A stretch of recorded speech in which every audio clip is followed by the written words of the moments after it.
subscribe to my channel. வணக்கம் டிவியில் நம்ம பார்க்க போறது நிலையில் ரோட்டரி கிளப் ஆஃப் திருநெல்வேலி பூரணியின் புதிய தலைவராக சுமதி காந்தி அவர்களும் புதிய செயலாளராக பவித்ரா கோபிநாத்தும் பதவியேற்ற விழாவில் சுமார் 2 லட்சம் ரூபாய் நலத்திட்ட உதவிகளை வழங்கினர். அந்த வீடியோ தான் நம்ம பார்க்க போறோம். வீடியோ குறித்த கருத்துக்களை மறக்காம கமெண்ட் பாக்ஸ்ல பதிவு செய்யுங்க. வாங்க வீடியோக்குள்ள போகலாம்.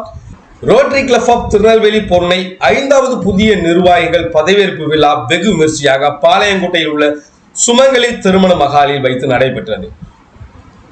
ரோட்டரி கிளப் ஆஃப் திருநெல்வேலி பூரணையின் புதிய தலைவராக சுமதி காந்தி அவர்களும் செயலாளராக பவித்ரா கோபிநாத் ஆகியோரும் தேர்ந்தெடுக்கப்பட்டனர். இவர்களுக்கு சிறப்பு விருந்தினராக கலந்து கொண்ட முன்னாள் கவர்னர் முத்தையா பிள்ளை பதவி பிரமாணம் செய்து வைத்தார்.